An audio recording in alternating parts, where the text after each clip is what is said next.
My name is Molly, and I am 28 years old. I have always been a saver, working since I was 15 to build my future. But everything changed when my mom got sick, and I discovered what my father had done. The college fund we had built together vanished overnight, all to spoil his new stepdaughter. When I confronted him, his words cut deeper than any knife could. "You don't need the money," he said dismissively. What he never expected was how I would respond. Before I continue my story, let me know where you are watching from in the comments below. If this resonates with you, please hit that like and subscribe button, as I share how family betrayal changed my life forever. I grew up in a quiet, suburban neighborhood in Connecticut, where our modest two-story home represented everything my parents had worked for. My mother, Sarah, was the heart of our family, a kindergarten teacher who taught me the value of saving every dollar. "Money gives you choices, Molly," she would say as we clipped coupons together at the kitchen table.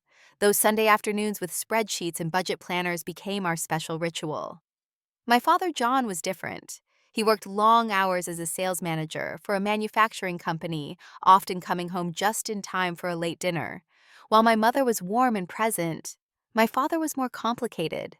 He loved us, but there was always a distance, as if he was looking past our simple life towards something more impressive. He cared deeply about appearances, neighborhood status, and what others thought of our family. Our life wasn't perfect, but it was stable until I turned 16. That was when Mom started dropping things more frequently. At first, we joked about her clumsiness, but the laughter stopped when she fell down the stairs one morning. The diagnosis came shortly after early onset multiple sclerosis. I still remember sitting in that sterile hospital room, watching my father's face, as the doctor explained what this meant for our future. Something changed in him that day, a hardening I couldn't understand as a teenager. As Mom's condition worsened, our roles shifted. I learned to cook her favorite recipes, help her with physical therapy exercises, and manage her medication schedule, all while maintaining my position on the honor roll. My father, meanwhile, began spending more time at work, coming home later and later. "Someone has to pay these medical bills," he would say when Mom asked why he missed dinner again. When I was 13, Mom had received a small inheritance from her grandmother. Rather than spend it, she had opened a college savings account for me. "Your education is your ticket to independence," she explained as we signed the papers together. Dad had been named as the custodian of the account, promising solemnly to protect it, no matter what happens to me. Those words would come back to haunt me years later. The divorce came suddenly and yet not surprisingly when I was 16. Dad moved out first, taking only a suitcase and his golf clubs. Mom tried to shield me from the ugliness, but I overheard enough late-night phone conversations to piece together the truth. Dad had been having an affair with Amanda, a receptionist from his office building who was 15 years younger than him. Within 6 months of the divorce being finalized, Dad and Amanda were married. Along with this new wife came her daughter, Kayla, who was 17 and only a year younger than me. Our first meeting was awkward, but not hostile. Kayla seemed shy, with carefully styled blonde hair and designer clothes that made my thrift store wardrobe look especially shabby. She smiled nervously and said all the right things about being excited to have a sister. Dad had purchased a new house in an upscale neighborhood across town with a swimming pool and home theater. During my mandated weekend visits, I slept in a perfectly decorated guest room that never felt like mine. I tried my best to maintain a relationship with Dad, asking about his work and showing interest in his new life. But something had fundamentally changed in him. The father who had once applauded my academic achievements now seemed indifferent to my accomplishments. I noticed other changes too. Dad, who had once lectured me about wasting money on brand-name cereals, now casually mentioned weekend trips to New York for Broadway shows. The man who had refused to upgrade our 10-year-old family car now drove a sleek new German sports car. When I mentioned these observations to Mom, she just smiled sadly and said, "People change when they change their perspective, honey." I didn't fully understand what she meant then, but I would learn. Oh, how I would learn. My high school graduation should have been a momentous occasion. I had worked tirelessly to become valedictorian, juggling academics with helping Mom at home as her condition gradually worsened. When I stepped onto the stage to deliver my speech, I spotted Mom in her wheelchair in the front row, beaming with pride. Dad sat several rows back with Amanda and Kayla, all three dressed as if attending a country club event rather than a high school ceremony. Despite receiving scholarship offers from several out-of-state universities, I made the practical decision to attend community college for 2 years. This would allow me to live at home with Mom, whose mobility was becoming increasingly limited, while saving money before transferring to complete my degree. When I explained this plan to Dad during a rare private moment, his response was unexpected. "That seems unnecessarily frugal, Molly. College is about the experience, not just the degree. Kayla is looking at NYU and Boston University. Those connections will be invaluable for her future." I bit back the obvious response about Kayla's mediocre grades and instead said, "I'm being practical. I can get the same education without the debt." He shrugged, a gesture I was becoming all too familiar with. "Your choice. Amanda thinks it shows a lack of ambition, but you've always been so independent." Independent. The word sounded like a compliment, but felt like abandonment. After 2 years of community college, I transferred to the state university to complete my accounting degree. By then, I was working nearly 30 hours weekly at a local bookstore while taking a full course load. Meanwhile, my glimpses into Dad's new life through social media showed a stark contrast. There was Kayla posing in front of her freshman dorm at Boston University, surrounded by matching luggage sets. There was Amanda lounging on a beach in Cabo San Lucas, while Mom and I dealt with another MS flare-up. There was Dad proudly standing beside Kayla as she received the keys to her new car, a high-end model I couldn't even pronounce correctly. The rare family dinners Dad still insisted upon grew increasingly uncomfortable. Kayla would dominate conversations with tales of her sorority events and shopping expeditions, while Amanda would interject with not-so-subtle comments about my appearance. "Accounting is such a sensible career choice for you, Molly," Amanda said during one particularly tense dinner. "Not everyone has Kayla's creative flair for fashion marketing. It's good you recognize your strengths." Dad would nod along occasionally, adding, "Molly has always been practical to a fault." Practical to a fault, as if my responsibility was a character flaw rather than a necessity. Kayla's attitude evolved from initial shyness to entitled indifference. During one dinner, she complained at length about needing a new laptop because hers was embarrassingly slow, while knowing I was using a refurbished model that frequently crashed mid-assignment. When Dad immediately agreed to buy her the premium model she wanted, I excused myself to the bathroom and cried silently for 5 minutes. Every attempt I made to speak with Dad alone was somehow intercepted by either Amanda or Kayla. It was as if they had radar for our private moments, swooping in with urgent questions or sudden needs whenever Dad and I seemed on the verge of a meaningful conversation. As my father transformed into someone I barely recognized, my mother's health continued its slow decline. The medications slowed the progression of her MS, but the costs were astronomical even with insurance. I took on a third job as a weekend bookkeeper for a local restaurant, sleeping only 4 or 5 hours most nights to maintain my GPA, while earning enough to help with Mom's care. All the while, I watched through the distorted lens of social media as my father built a new life that had no meaningful space for me in it. Junior year hit me like a freight train. Between my accounting classes, 3 part-time jobs, and Mom's increasing need for assistance, I was running on fumes and determination. Despite the exhaustion, I maintained my position on the dean's list, clinging to the knowledge that an education was my path to security. Then came the health crisis that would change everything.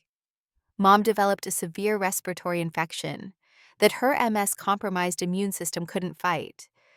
What should have been a routine illness became a 2-week hospital stay, followed by the devastating news she needed a specialized treatment that our insurance deemed experimental. The cost, $28,000. I sat in the hospital parking lot for an hour after receiving the news, working up the courage to call my father. We hadn't spoken in nearly 2 months, but surely this emergency would cut through the distance. Surely the father I had known my whole life was still in there somewhere. "Dad," I said when he finally answered, my voice surprisingly steady, "Mom needs help. The insurance won't cover a treatment she needs and it's expensive.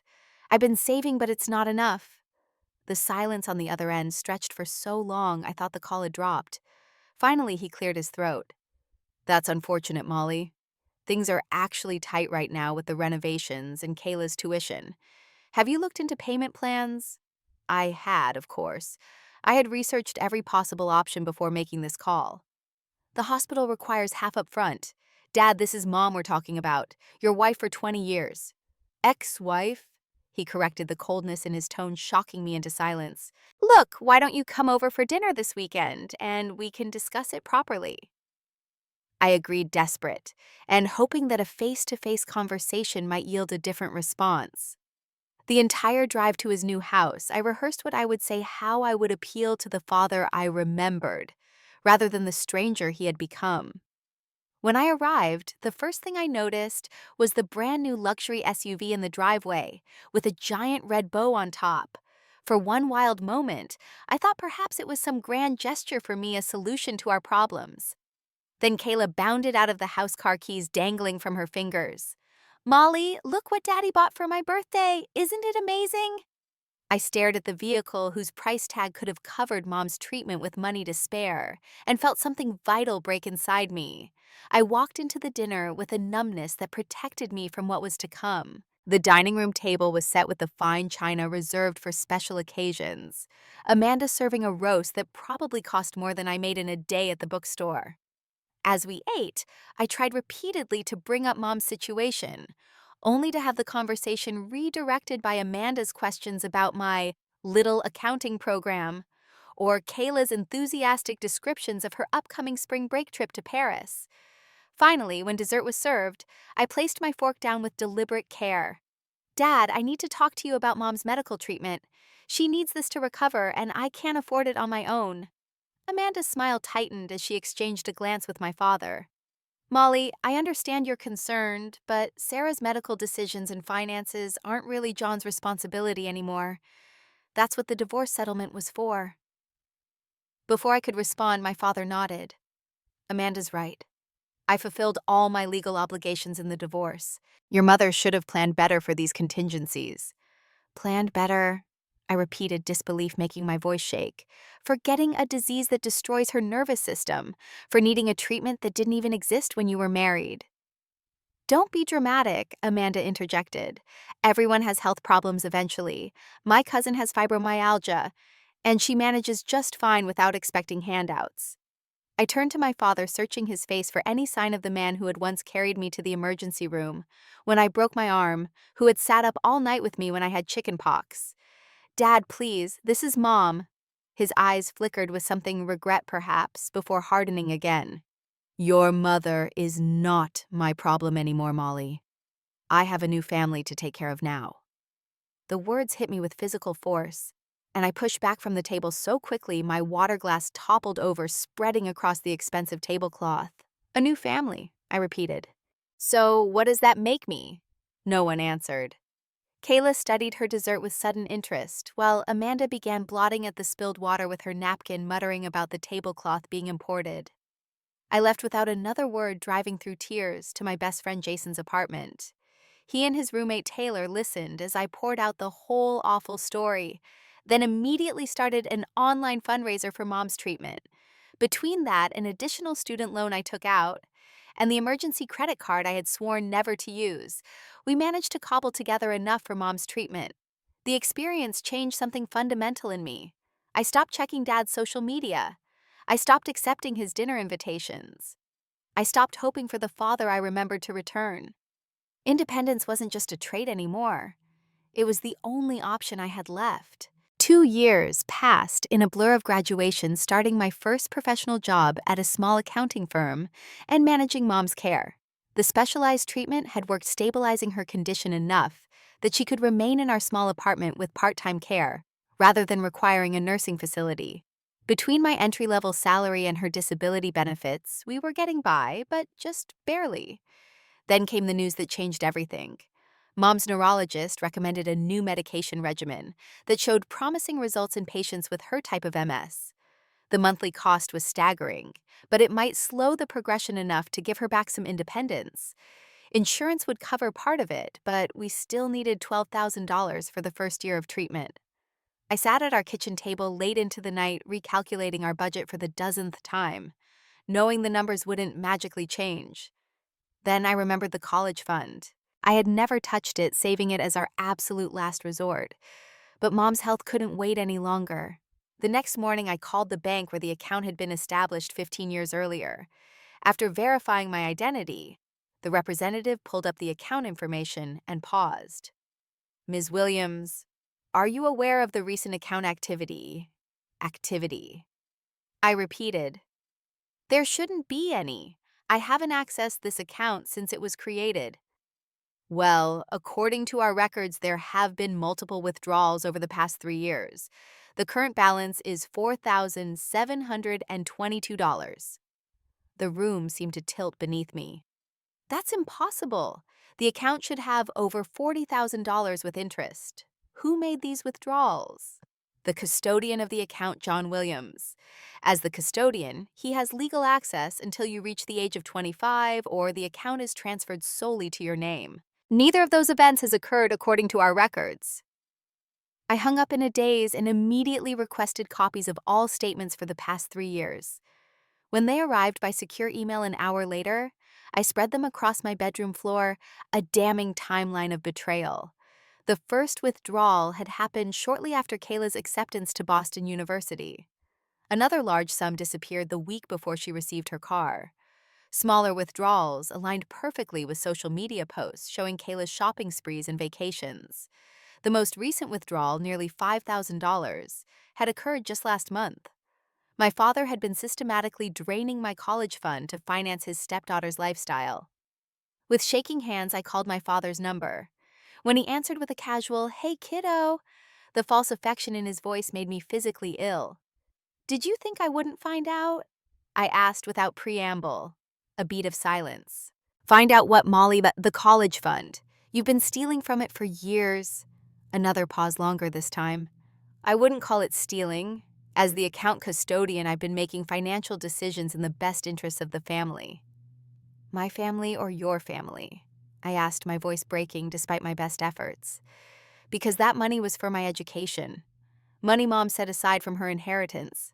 His sigh was heavy with exasperation rather than remorse. "Molly, it's just money. You're doing well without it. Kayla needed those funds for her university expenses and establishment in her career field. You've always been so independent and resourceful." "That money wasn't yours to give to Kayla." I was shouting now, something I rarely did. "Mom is sick. She needs medication we can't afford.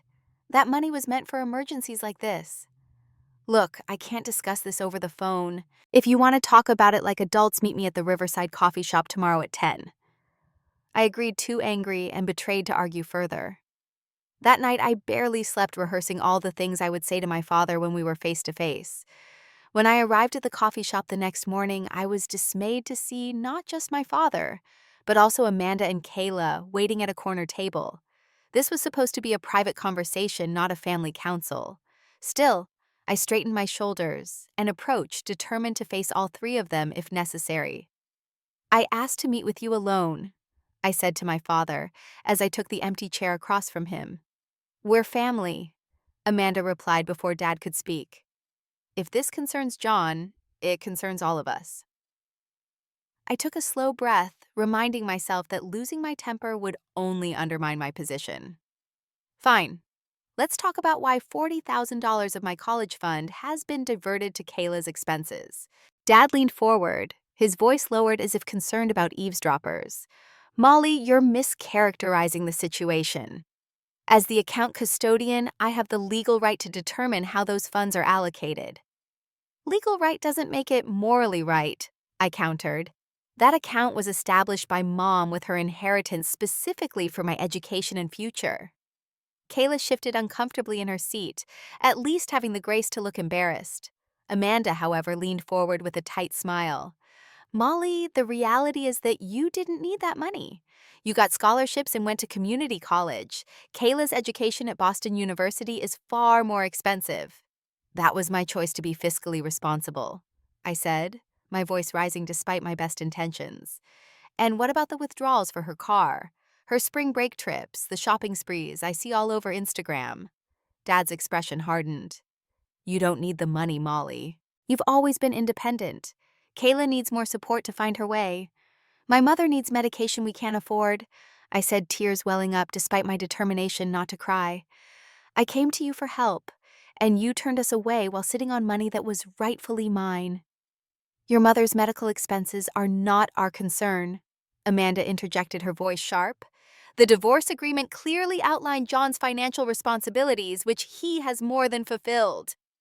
I turned back to my father, searching his face for any sign of the man I had once known. Is that true, Dad? Have you fulfilled your responsibilities to me? Because from where I'm sitting, you've sacrificed my security and Mom's health to play the hero for your new family.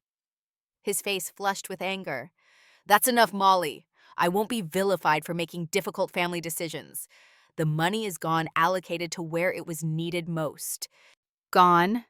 I repeated, the full weight of the betrayal finally hitting me. All of it. Most of it? He admitted, not quite meeting my eyes. There's still about 4,000 left. And let me guess you have plans for that too. Dad and Amanda exchanged a quick glance that told me everything I needed to know. Kayla has an internship opportunity in Paris this summer, Amanda said, as if this explained everything. The housing deposit is due next week. I stared at them in disbelief, my gaze finally landing on Kayla, who had the decency to look uncomfortable. Did you know? I asked her directly. Did you know that your trips and clothes and car were paid for with my money? She began, looking to her mother for guidance. Kayla was told that her father wanted to give her these opportunities, Amanda interjected smoothly. She had no reason to question the source. Her father… I repeated the words, tasting bitter. And what am I then? Just the leftover obligation from a previous marriage. Dad sighed heavily. Molly, you're being dramatic. This isn't productive. You know what else I found out yesterday? I continued, ignoring his dismissal. I learned that you changed your will last year. Everything goes to Amanda and Kayla now. 27 years as your daughter, and you wrote me out of your life that easily. The coffee shop suddenly felt too small, the air too thick. Amanda was saying something about family counseling, Dad was making excuses about estate planning, and Kayla was staring into her untouched latte. But all I could hear was the roaring in my ears, the sound of the last threads of family connection snapping. I stood up so abruptly that my chair toppled backward, drawing stares from nearby tables. You're not my family anymore, I said, my voice breaking. Family doesn't do this to each other. And as I walked out into the bright morning sunlight, tears streaming down my face, I felt simultaneously destroyed and strangely liberated. The father I had loved was gone, replaced by a stranger who valued status and appearances over the daughter who had once adored him. The weeks following that coffee shop confrontation were the darkest of my life. I cycled through grief, rage, and despair, sometimes all within the same hour. Sleep became elusive, replaced by nights spent staring at the ceiling, replaying my father's words. You don't need the money. You've always been independent. As if my self-sufficiency justified his betrayal. As if being strong meant I deserved to be abandoned. Mom, despite her own health struggles, became my rock during this time. One evening, as I sat at our small kitchen table, reviewing yet another medical bill, she reached across and took my hand. Sometimes family is who we choose, Molly, not just who we're born to, she said gently. Your father's choices reflect his character, not your worth. I wanted to believe her, but the rejection cut too deep. Every childhood memory was now tainted with doubt. Had he ever truly loved me, or had I always been an obligation he was waiting to escape? The practical problems remained as well. Without the college fund money, we couldn't afford Mom's new medication regimen. I took on freelance bookkeeping work in the evenings, sacrificing what little free time I had to earn extra income. The constant worry and exhaustion began taking a physical toll, my clothes hanging looser as meals became an afterthought. Then came the salt in the wound. Through mutual friends, I learned that Kayla had dropped out of Boston University after 3 semesters, deciding that higher education wasn't her path. The expensive degree program my college fund had financed was abandoned on a whim, while Mom and I counted pennies for her essential medication. Social media became a form of self-torture I couldn't resist. There was Kayla in the Hamptons for a weekend getaway. There was Kayla showing off designer purchases with captions like, retail therapy courtesy of the best dad ever. There was Kayla's international internship that had apparently materialized despite her leaving university. My attempts to explain the situation to extended family were met with mixed responses. Dad had apparently been spreading his own version of events, painting me as ungrateful and money obsessed. Amanda contributed to the narrative by suggesting I was mentally unstable due to the stress of my mother's illness. Some relatives chose sides immediately, others uncomfortably avoided the subject altogether. The family Christmas card list grew shorter by the week. The final breaking point came when Mom required emergency surgery for complications related to her MS. I had called Dad to inform him, not expecting him to care, but feeling he should know. He had promised to visit her in the hospital. On the day of the surgery, as Mom was being prepped, I received a text message. "Can't make it today, Kayla's birthday celebration. We'll try to stop by tomorrow." I stared at the message for a full minute, a strange calm replacing the hurt I had carried for months. The father I had known and loved was truly gone. Whatever remained wore his face, but not his heart. With this realization came a strange kind of clarity. I stopped waiting for apologies or explanations that would never come. Instead, I focused on what I could control: Mom's care, my career, and the chosen family of friends who had supported us without hesitation. Jason and Taylor had been unwavering, bringing home cooked meals and helping with Mom's physical therapy exercises when I worked late. My coworkers organized a donation drive that covered 1 month of Mom's medication. Even Dad's sister, Aunt Linda, had begun visiting regularly, bringing groceries, and making it clear that she disagreed with her brother's choices. The support network I had built made my father's betrayal more bearable, but the practical reality remained dire. Between rent, medical bills, and basic necessities, we were barely staying afloat. Something had to change. During a particularly difficult week, I attended a support group for family caregivers at the local hospital. After sharing a sanitized version of my situation, an older gentleman approached me. "You should talk to a lawyer," he said quietly. "What you described about the college fund could constitute financial abuse or breach of fiduciary duty." I had dismissed the idea previously, not wanting to escalate the family conflict. But as I watched Mom struggle with physical therapy that afternoon, determination replaced resignation. The next day, I scheduled a consultation with a family law attorney. The confrontation at the annual family Easter gathering wasn't planned. I had only attended at Aunt Linda's insistence, assured that the event at her home would give me safe space to reconnect with cousins who had remained neutral in the conflict. I hadn't expected Dad to bring Amanda and Kayla, but in retrospect, I should have anticipated it. The tension was immediate and palpable as we circled each other carefully during the pre-dinner mingling. I had just stepped into the kitchen to help Aunt Linda when I overheard Amanda in the adjacent dining room. "It's just so sad how Molly has isolated John from his grandchild," she was saying to my cousin Jill. "Especially when he's been so generous with her paying for that apartment and all her mother's medical bills." The blatant lie froze me in place. Dad had contributed nothing to our living expenses or Mom's care in over 2 years.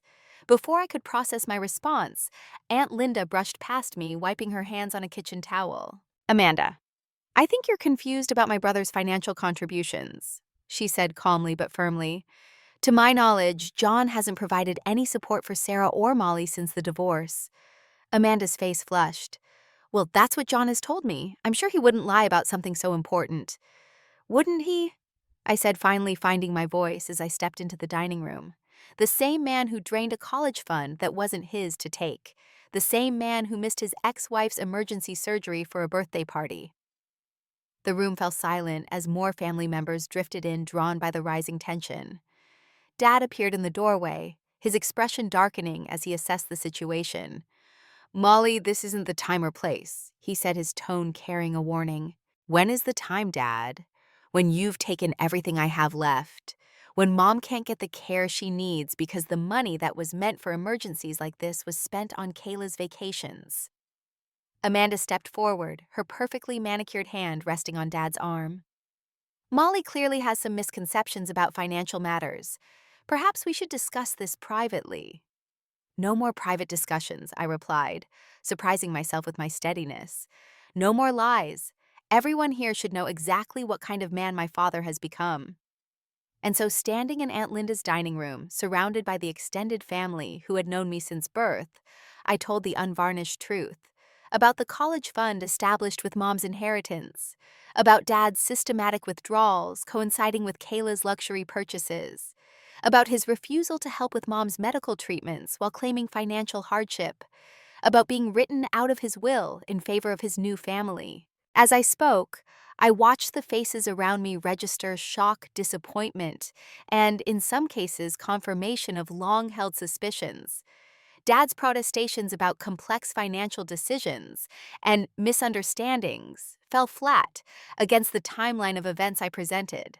Amanda, sensing the room turning against them, switched tactics. "It's unfortunate that Molly's financial situation is so desperate," she said with artificial sympathy. "But John has his own family to consider now. Surely you all understand that priorities change." "I am his family," I said, my voice breaking despite my best efforts to remain composed. "I have been his daughter for 28 years. What I don't understand is how that became worth less than impressing his new wife and stepdaughter." Kayla, who had been silent throughout the confrontation, suddenly spoke up. "I didn't know," she said quietly, not meeting anyone's eyes. "About the college fund, I mean. I was told the money was from investments." "Kayla, be quiet," Amanda hissed, but the damage was done. In the uncomfortable silence that followed, I gathered my purse and keys. "Family means loyalty," I said, looking directly at my father. "It means trust. It means putting someone else's needs above your desires. By that definition, we stopped being family the moment you decided my future was worth sacrificing for your new image." As I walked out of Aunt Linda's house that day, several relatives followed me to the driveway, expressing support and offering help. But the most significant change was inside me. The constant ache of betrayal was being replaced by a steely resolve. I was done being the victim in this story. It was time to take back control. The business card of the family law attorney had been sitting on my dresser for weeks. The morning after the Easter confrontation, I finally made the call. 2 days later, I sat in a modest office explaining my situation to Barbara Winters, a veteran lawyer with kind eyes and a no-nonsense demeanor. "While your father had legal access to the account as custodian," she explained after hearing my story, "he had a fiduciary responsibility to manage those funds in your best interest, not for his stepdaughter's benefit. The fact that the account was established with your mother's inheritance for your specific educational needs strengthens the case for improper use." "So I can get the money back?" I asked, hope rising for the first time in months. "Possibly, but it won't be simple. We'd need to document the pattern of withdrawals and establish that they were used inappropriately. Given that some educational expenses for your stepsister might be considered reasonable by some judges, we need to focus on the clearly personal expenditures, the car, vacations, clothing." I left Barbara's office with a list of documents to gather, and a cautious optimism I hadn't felt since discovering the betrayal. That evening, as I explained the situation to Mom, she revealed something surprising. "Your Aunt Linda called today," she said as we shared a simple dinner of soup and sandwiches. "She wants to help with the legal fees, and she mentioned something about your grandfather's trust that John might have been hiding from you." The mention of a trust was new information, prompting another call to Aunt Linda. According to her, our paternal grandfather had established modest trusts for all his grandchildren, accessible at age 30, or in case of emergency with trustee approval. Dad was the trustee for my portion with Aunt Linda as the secondary. He had never once mentioned its existence to me. Armed with this new information, Barbara expanded her investigation, discovering that Dad had denied 2 formal requests for emergency distributions from the trust that would have covered Mom's medical treatments, while simultaneously approving withdrawals for various expenses related to his new household, including the down payment on Amanda's SUV. The case against him was growing stronger by the day, but I still didn't have enough to force repayment of the misused funds. Then came the unexpected ally. Amanda's ex-husband Richard contacted me through social media with an intriguing message. "I heard about your situation with John and Amanda. This isn't the first time she's done this. I have documentation you might find useful." Our meeting at a quiet restaurant outside town revealed a pattern I hadn't anticipated. According to Richard, Amanda had a history of targeting financially secure men, particularly those with assets held for children from previous marriages. Their own divorce had involved similar allegations of misappropriated funds meant for Richard's son from his first marriage. She presents as the perfect supportive partner, Richard explained, sliding a folder across the table. But financial records don't lie. These show the pattern in our marriage, including emails where she explicitly discussed strategies for accessing my son's college fund. The documentation was exactly what Barbara needed to establish a pattern of behavior. Combined with the evidence of Dad's mismanagement of the trust and the college fund, we now had a compelling case for legal action. Through all of this, Mom remained my moral compass.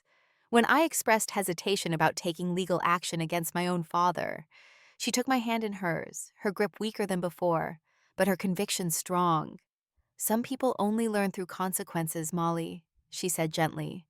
"Your father made choices that harmed you and betrayed your trust. He needs to face the reality of what he's done not just for your sake, but for his own." With Mom's blessing, Barbara prepared a formal demand letter outlining the evidence we had gathered and the legal violations we were prepared to pursue in court. The letter offered a settlement option, repayment of all withdrawn funds, plus interest immediate transfer of the remaining college fund to my sole control and reassignment of the trust's trustee position to Aunt Linda. Dad's panicked phone call came within hours of the letter's delivery. "Molly, what are you doing?" he demanded, his voice uncharacteristically shaken. "Involving lawyers will only make this worse for everyone. Worse than having my college fund drained. Worse than being written out of your will. Worse than watching Mom suffer because we can't afford her medication while Kayla posts pictures of her Paris shopping sprees on Instagram. Please explain how this gets worse, Dad." His tone shifted to conciliatory. "I know you're upset, and maybe I could have handled things better, but taking legal action against your own father, is that really who you want to be?" The attempt at emotional manipulation might have worked months earlier, but I had grown stronger in the crucible of his betrayal. "This isn't about who I want to be. It's about who you've already shown yourself to be. The letter outlines your options. I suggest you take the settlement offer before this goes further." As he began another protest, I ended the call, hands shaking but resolve intact. That same day, I received unexpected good news. I had been offered a promotion at work with a significant salary increase that would ease some of our financial strain. The timing felt like validation that I was finally on the right path. The support group I had joined provided emotional reinforcement during this challenging period. Sharing my story with the others who had experienced family betrayal helped me recognize that the shame I carried wasn't mine to bear. "You didn't cause this," the group facilitator reminded us weekly. "You can't control it, but you can respond to it with integrity." Those words became my mantra as the legal process unfolded. Dad made several attempts to circumvent Barbara contacting me directly with various offers and appeals to family loyalty. Each time I redirected him to my attorney, maintaining the boundaries I had finally established. Amanda's tactics turned more aggressive, including a confrontational visit to my workplace that ended with security escorting her from the building. Rather than intimidating me, her desperation confirmed that we were applying pressure in the right places. Perhaps most surprising was Kayla's attempt to reach out. Her text message was awkward but seemed genuine. "I didn't know where the money was coming from. I'm sorry about your mom. This whole situation is really messed up." I didn't respond immediately, unsure if this was another manipulation tactic. But when she followed up with specific questions about Mom's condition and treatment options, I cautiously engaged. Our conversation revealed a young woman who was increasingly uncomfortable with her role in the family dynamics, though still too dependent on her mother's approval to break free entirely. "Mom and John fight all the time now," she confided during one exchange. "It's all about money and appearances. Nothing is ever enough." I recognized the unhappiness in her description, the gilded cage that my father's pursuit of status had created. For the first time, I felt a flicker of pity for Kayla, trapped in a household where material wealth masked emotional poverty. Dad made one final attempt at manipulation, showing up at our apartment unannounced with a small photo album of my childhood.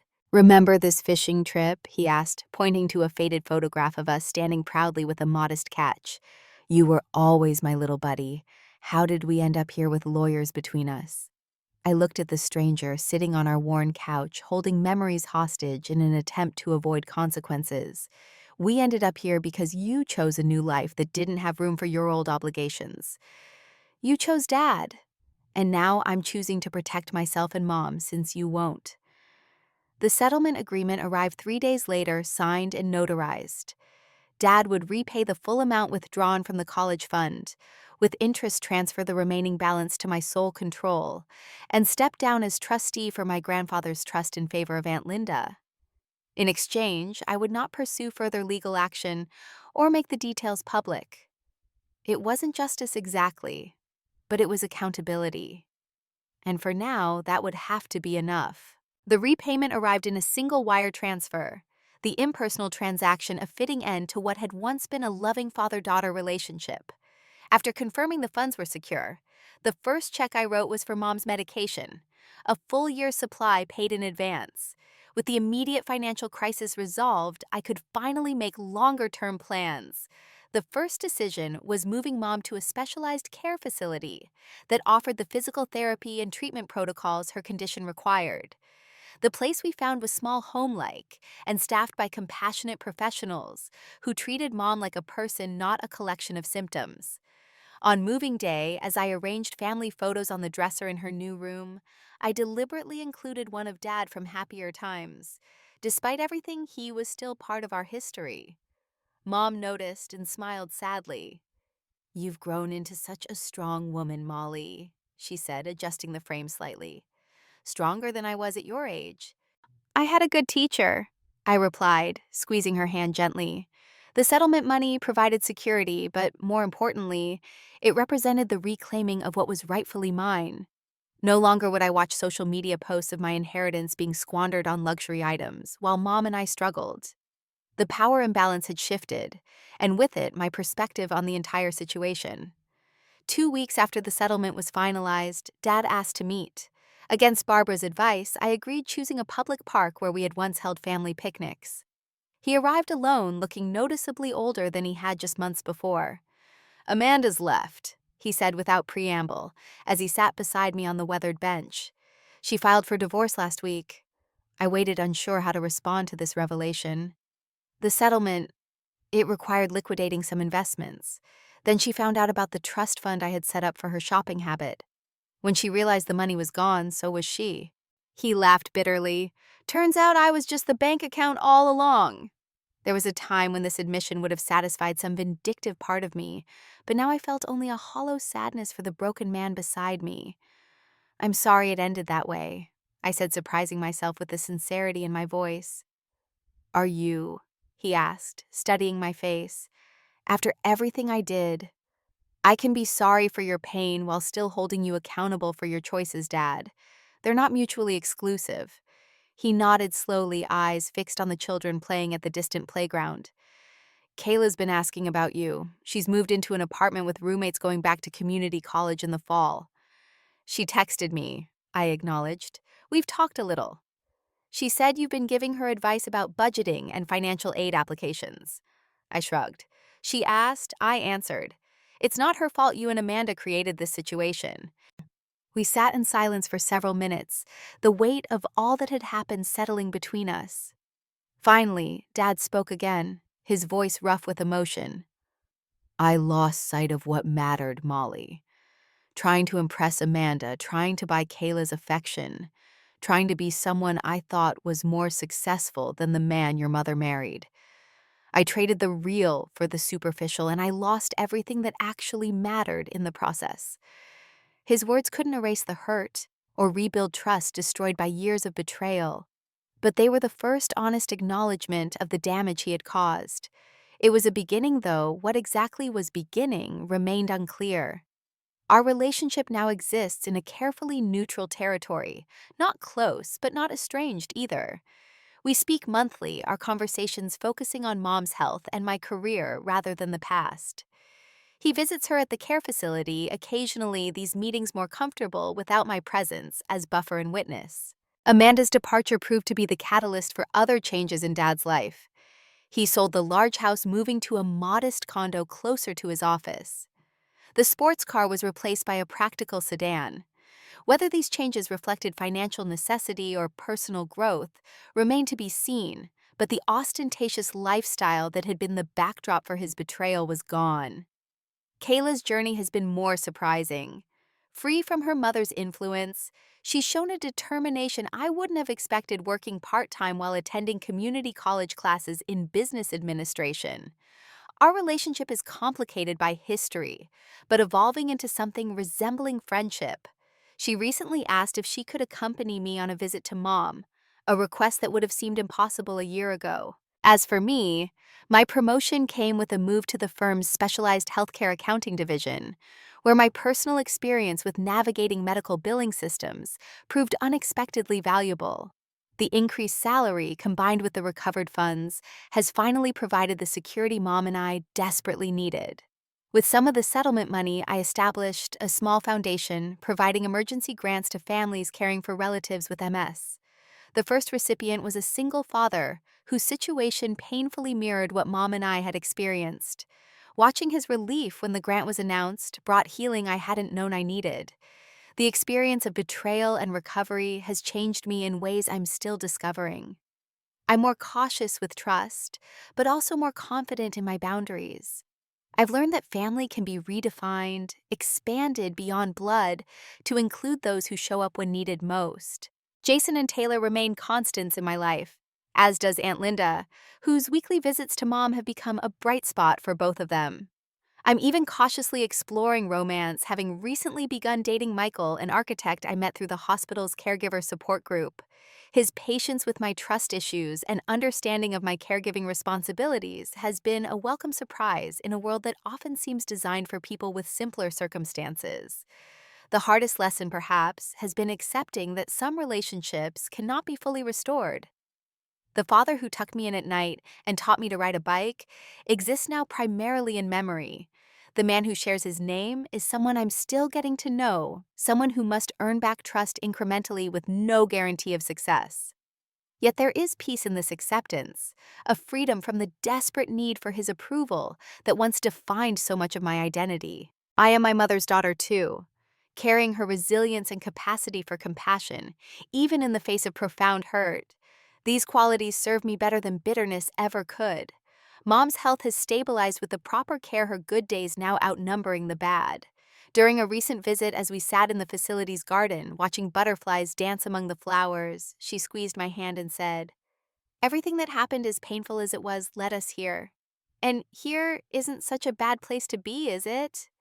She was right. Here wasn't perfect, but it was honest. Here was built on truth rather than illusion, on choices made with integrity rather than expediency. Here was a life reclaimed, a future secured not through someone else's approval, but through my own determination to protect what mattered most. If you're facing a similar betrayal from someone you thought would always protect, you know the path forward exists even when you can't yet see it. Boundaries aren't selfish, they're necessary. Forgiveness doesn't require forgetting. And family, true family, is defined by actions, not titles or blood. Have you ever had to redefine what family means to you? Share your experience in the comments below. If this story resonated with you, please like and subscribe to hear more stories of overcoming family betrayal and finding strength in unexpected places. And if you know someone struggling with a similar situation, share this video as a reminder that they're not alone on this difficult journey. Thank you for listening to my story, and remember, protecting your boundaries is the ultimate form of self-love.